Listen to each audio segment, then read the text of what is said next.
దివ్యాంగురాలికి MLC Mahesh Kumar Goud అండగా నిలిచారు.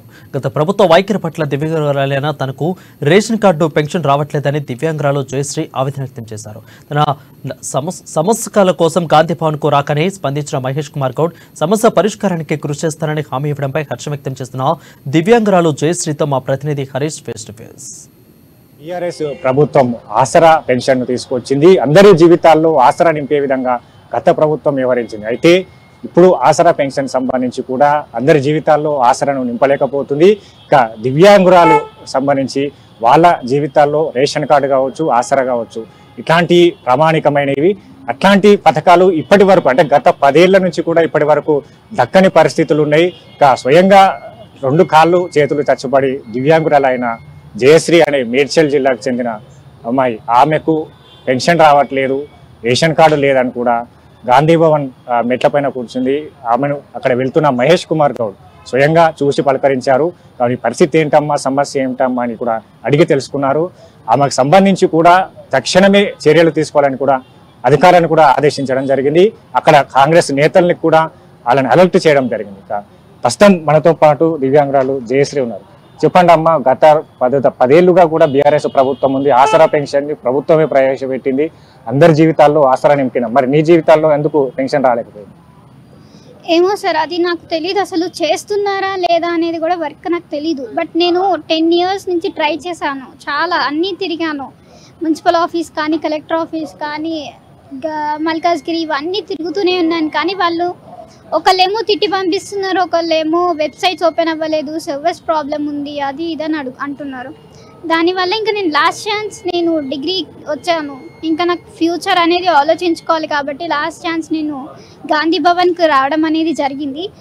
Mahesh Goud sir వెంటనే నన్ను చూసి రియాక్ట్ అయ్యి నాకు హామీలు అయితే ఇవ్వడం జరిగింది. అంటే ఎందుకు మీరు అంటే అధికారుల చుట్టూ తిరిగారు, ఆఫీసుల చుట్టూ తిరిగారు అంటున్నారు, ఇప్పుడు కనీసం రేషన్ కార్డు లేదు అంటే మీ ఫ్యామిలీ ఎవరెవరు ఉంటారు, ఎక్కడ ఉంటారు, మీ ఫ్యామిలీ పరిస్థితి ఏంటి ప్రస్తుతం? నాకు మమ్మీ డాడీ లేరు సార్. నేను మా సిస్టర్ మ్యారీడ్ అయిపోయింది. సో నాది అంటూ నా స్టాండ్ నేను తీసుకోవాలి కాబట్టి నేను ట్రై చేశాను, గాంధీ భవన్కి రావడం జరిగింది.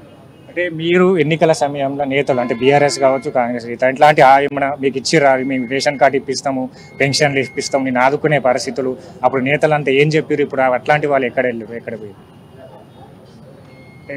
అదే ఇప్పుడు పరిస్థితి అంటే ఎలక్షన్ టైంలో మీకు ఎట్లాంటి హామీలు ఇచ్చారు? ఇప్పుడు కాంగ్రెస్ పార్టీకి సంబంధించి కూడా ఏదైతే ఇప్పుడు 6 గ్యారెంటీలు తెచ్చింది, దాంట్లో పెన్షన్ ఉన్నది, అప్లై చేసుకురా మీరు? 6 గ్యారంటీస్ రేవంత్ రెడ్డి సార్ అయితే పెట్టారు. దాంట్లో నేను వార్డ్లో పెట్టిన మీటింగ్స్లో నేను అప్లై చేశాను. రియాక్ట్ అయ్యారు, బట్ స్లో మూమెంట్లో ఉండడం వల్ల నాకు ఇప్పుడు అంటే గత ప్రభుత్వం మీరు ఆఫీసుల చుట్టూ, అధికారుల చుట్టూ తిరిగారు అంటున్నారు.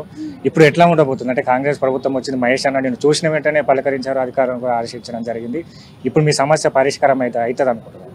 అవుతుందని ఐ హోప్ నేను అనుకుంటున్నాను, అవుతుంది కూడా. Thank you for Mahesh Goud sir. Right. ప్రధానంగా గత ప్రభుత్వ వైఫల్యం వల్ల తాను అనేక ఆఫీసుల చుట్టూ, అధికారుల చుట్టూ తిరిగినా కూడా ప్రయోజనం లేకపోయింది. మహేష్ అన్న తనను ఆదరించారు, మహేష్ అన్న పలకరించారు. తక్షణమే తనకు పెన్షన్ కావచ్చు, రేషన్ కార్డు కావచ్చు ఇచ్చేందుకు అధికారులతో పాటుగా అక్కడ నేతలను కూడా స్థానికంగా వాళ్ళని అలర్ట్ చేశారు, ఆదేశించారు. తక్షణమే నాకు ఈ సమస్య పరిష్కారం అవుతున్నట్టుగా కూడా ధీమా వ్యక్తం చేశారు. కెమెరా పర్సన్ మనోజ్తో కలిసి హరీష్, అమ్మా న్యూస్, హైదరాబాద్.